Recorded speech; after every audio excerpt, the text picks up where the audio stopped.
Hello everyone, today we are going to discuss मतलब हम आज बात करेंगे अबाउट पाकिस्तान इकोनॉमी।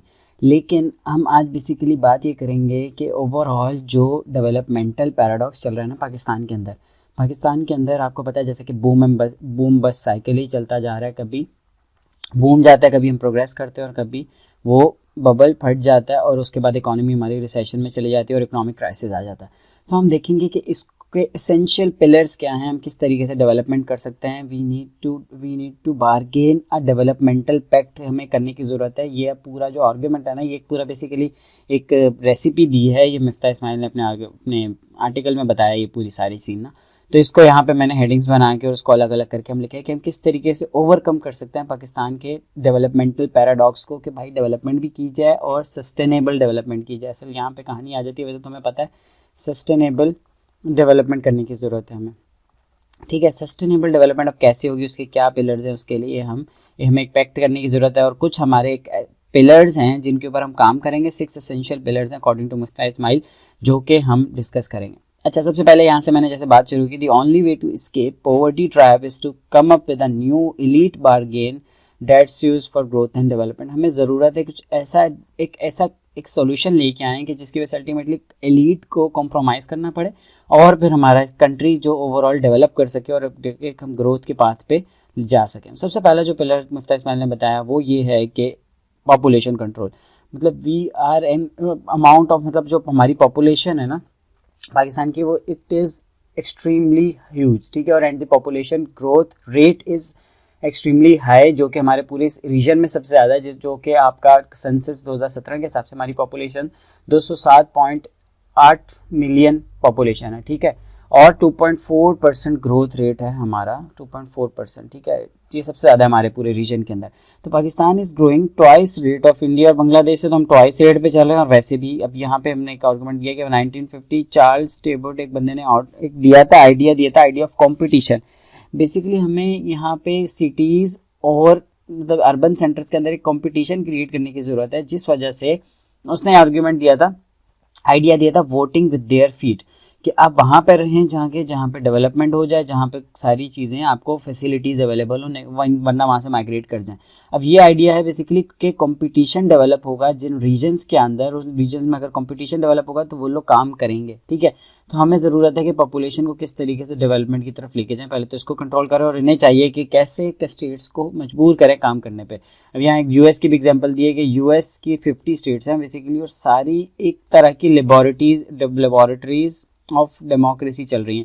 वो छोटे छोटे एक्सपेरिमेंट्स करती हैं, इफेक्टिव एक्सपेरिमेंट्स करती हैं in order to enhance their standard of living. सही है, इफेक्टिव फेडरलिज्म इंश्योर कराया हुआ with the help of competition. ठीक है, ये वाला केस हम चाइना में देखेंगे, वो तो अगले आर्गुमेंट में आएगा। तो सबसे पहला हमारा जो पिलर है कि हम अपनी पॉपुलेशन को इफेक्टिवली यूज करें in order to develop Pakistan. Next argument is empowered local government with responsibilities for health, education, policing, zoning and raising revenues. हमें क्या ज़रूरत है कि लोकल गवर्नमेंट को स्ट्रेंथन करें, ये बहुत इंपॉर्टेंट पॉइंट है। जिसके पास ये सारे इख्तियारात हों, सही है, सारी रिस्पॉन्सिबिलिटीज़ हो और उसके रेवेन्यूज़ भी जनरेट करने की रिस्पॉन्सिबिलिटी उसकी हो। सबसे पहले हमने यहाँ पे आर्गुमेंट चाइना का लिया। चाइना की केस स्टडी बेसिकली डिस्कस किया कि चाइना ने अपने 4 रीजन्स में डिवाइड किया। जो स्पेशल इकोनॉमिक जोन का हमारा कॉन्सेप्ट है ना, कि हम स्पेशल इकोनॉमिक जोन्स बना के उसमें इंडस्ट्रियलाइजेशन करेंगे, वैसे special economic zone basically China का वो है मॉडल है। वो उन्होंने 4 रीजन में उसको डिवाइड किया और उसके अंदर इफेक्टिव लोकल गवर्नमेंट सिस्टम्स को इंट्रोड्यूस किया, उसको इंडिपेंडेंट किया और उनको बहुत सारे बेशुमार इख्तियारात दिए और उनको बोला इस पर प्रोग्रेस करके दिखाएं। ठीक है, तो वो ये zones are competing against each other, तो चारों जोन्स की डेवलपमेंट का आपस में कम्पीट करते थे और एक दूसरे से बढ़ के एक दूसरे की कंपटीशन चल रहा होता था। इस वजह से वहाँ पे डेवलपमेंट बहुत ज़बरदस्त हुई और चाइना ने पूरा ट्रांसफॉर्म कर लिया। हम यहाँ ये कह रहे हैं कि पाकिस्तान क्रिएशन ऑफ कंपटीशन, अभी हमें ज़रूरत है कि जैसे हम ये 4 प्रोविंस है ना, इनको कंपटीशन में लेके आए। ठीक है, इनके जैसे डिवीजन, अभी उसके हिसाब से मुफ्ता इस्माइल के हिसाब से कि डिवीजन्स के अंदर इलेक्टेड कमिश्नर्स होने चाहिए और डिस्ट्रिक्ट के अंदर इलेक्टेड मेयर होने चाहिए। 20% टू डिवीजन एंड प्रोविंसेस को फाइनेंसेस जाने चाहिए और 60% मनी जो होती है ना वो डिस्ट्रिक्ट्स को जानी चाहिए और कंपीटिंग जुरिस्डिक्शंस बनानी चाहिए। ये जो हम सारे रीजन बना रहे हैं, डिस्ट्रिक्ट टू डिस्ट्रिक्ट कंपेयर होना चाहिए, डिवीजन टू डिवीजन होना चाहिए और इसी तरीके से लास्ट में जो on a broader horizon for चारों प्रोविंसेस आपस में को कम्पीट कर रहे होंगे। और उसको बेसिक कॉन्सेप्ट यहाँ ये कंपीटिंग जुरिस्डिक्शंस की टेरिटोरियल कंपटीशन को हमने जनरेट करना है in order to sustain development, मतलब सस्टेनेबल डेवलपमेंट को अचीव करने के लिए। तो दो पिलर्स ये हो गए। तीसरा पिलर है live within means and reduce fiscal deficit to less than और ग्रोथ रेट। ये तो भाई हमारा सबसे मेन इशू यही चल रहा है ना, फिस्कल डेफिसिट का इशू चल रहा है, और मतलब एक तो बैलेंस ऑफ पेमेंट का चल रहा है और एक फिस्कल डेफिसिट का इशू चल रहा है, एक करंट अकाउंट जिसको हम कहते हैं और एक फिस्कल डेफिसिट। अब मसला ये है, ये जनरेट इसलिए होता है क्योंकि हम अपने मीन्स के अंदर नहीं लेते। अब यही वाला हमारा आर्गुमेंट यहाँ पे कि रिस्ट्रिक्ट किया जाए, इसकी पॉलिसीज ये बताई गई हैं कि रिस्ट्रिक्ट किया जाए, पब्लिक सेक्टर डेवलपमेंट प्रोजेक्ट्स को रिस्ट्रिक्ट किया जाए, ये जो हमारे PSDP होता है इसको कम करें, ठीक है, इंटर प्रोविंशियल प्रोजेक्ट्स को भी पे खर्चा ना किया जाए, फजूल है ना, जरूरत नहीं है, पहले आप कम से कम डेवलपमेंट तो करें, बाद में बनाएंगे सारे रोड्स वोड जो चल रहे हैं रोड्स उनको रहने, तो क्यों ज़रूरत है उनको दोबारा बनाने की। Restrict growth of current expenditures, जो एक्सपेंडिचर्स लगे हुए हैं पहले की उनको भी मजीद कम किया जाए। रिड्यूस पेमेंट्स टू सब नेशनल जुरिस्डिक्शन, की जो सब नेशनल हमारी जुरिस्डिक्शन है उनको भी कम पेमेंट की जाए। 57 तो उन्हें दे देते हैं, 57% to 40% of divisible pool over 5 years, हम इनको क्या दें 40% दें 5 साल के अंदर अंदर। एक पूरा रोड मैप बताया बेसिकली मिफ्ता इस सवाल में। नेक्स्ट है कि फाइनेंसिंग फिस्कल डेफिसिट। अब फिस्कल डेफिसिट जो चल रहा है उसको भी कंप्लीट करने की कोशिश करें और वो हमारी होंगी इन्वेस्टमेंट्स के थ्रू, ठीक है, और for fiscal and exchange rate policies को प्रॉपर तरीके से रिफॉर्म किया जाए। चौथा जो हमारा पिलर है वो ये है कि adoption of policies for export promotion as opposed to import substitution. अब करना क्या है कि हमने पॉलिसीज बनानी है एक्सपोर्ट को प्रमोट करने के लिए, ठीक है, और इंपोर्ट जो भी इंपोर्ट को प्रोटेक्शन दी उसको ख़त्म करना चाहिए। हम देखेंगे, मैं एक और आर्टिकल में पूरा आर्गुमेंट पढ़ रहा था कि किस तरीके से जो आपकी डोमेस्टिक मार्केट को प्रोटेक्शन दी हुई है ना उसकी वजह से आपकी एक्सपोर्ट्स कॉम्पिटिटिव नहीं हो रही। जो हम ऊपर आर्गुमेंट पढ़ रहे हैं ना कि कंपटीशन क्रिएट होना चाहिए ताकि बेटर की तरफ लेके जा सके।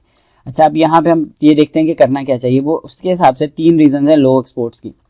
सबसे पहले non availability of continuous energy at reasonable rates. एक तो हमारी एनर्जी प्रोवाइड करनी बहुत ज़रूरी होती है इंडस्ट्री को in order to generate exports को बढ़ाना है तो एनर्जी पूरी करनी होगी और रीजनेबल रेट्स लाजमी हो।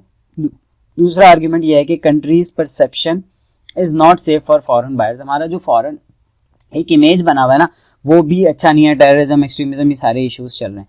नेक्स्ट है और companies prefer selling to protected domestic markets. अब जो हमारी कंपनीज है ना वो उनको सिक्योर रहने का शौक है, ठीक है, वो कोई इनोवेशंस की तरफ नहीं जाती, वो कोई एडवांसमेंट्स की तरफ नहीं जाती। क्यों? क्योंकि डोमेस्टिक मार्केट्स प्रोटेक्टेड हैं ऑलरेडी और सिक्योर खेलते हैं, सिक्योर बिजनेस और प्रॉफिट कमाते हैं, ठीक है।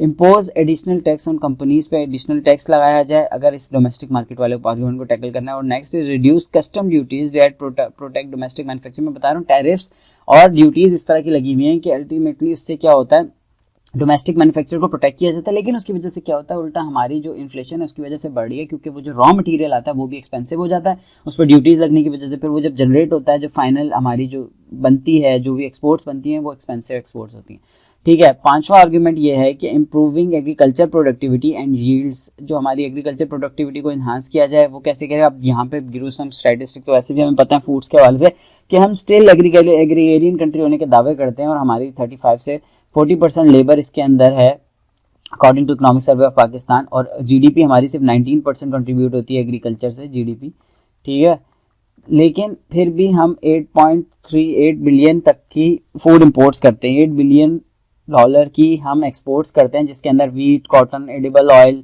लेंटिन, चिक, मतलब ये सारी चीज़ें आती हैं, गार्लिक वगैरह। रेस्ट क्रॉप यील्ड्स एंड हमारी इंडिया और चाइना से भी क्रॉप यील्ड कम है और हम अगर देखा जाए हमारी food insecurity, food price index, तो सारी चीज़ें एक तो एक्सट्रीम चल रही हैं, ठीक है। लास्ट हमें मतलब इसको इम्प्रूव करने की जरूरत है। और लास्ट वाला जो पिलर है वो ऑब्वियस है, बहुत ऑब्वियस है कि वो एजुकेशन है। एजुकेशन के ऊपर तो बात करने की क्या, मतलब सबको पता है एजुकेशन में क्या इश्यूज चल रहे हैं, किस तरीके से हमने एजुकेशन को इम्प्रूव करने की जरूरत है, तब ही जाके हमारी सस्टेनेबल ह्यूमन डेवलपमेंट के ऊपर ह्यूमन डेवलपमेंट इंडेक्स जैसे कि हमारा बहुत नीचे आ गया जो कि 162 पे आ गया, पहले 154 पे था, ठीक है, 2021 के अंदर, अब 2022 के अंदर ये आ गया, ठीक है, ह्यूमन डेवलपमेंट इंडेक्स, ठीक है। अब ये इश्यूज चल रहे हैं कि हमारी प्रोडक्टिविटी नहीं है मुल्क के अंदर। मैं जो पहले भी बात करता हूँ कि प्रोडक्टिविटी नहीं है, हमारी अनप्रोडक्टिव एसेट्स के अंदर अनप्रोडक्टिविटी के ऊपर काम कर रही सारी labour.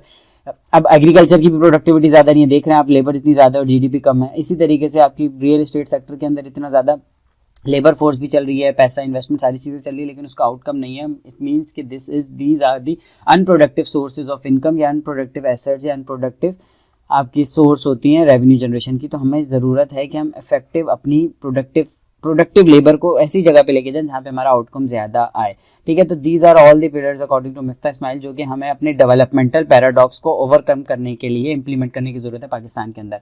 Thank you so much for listening.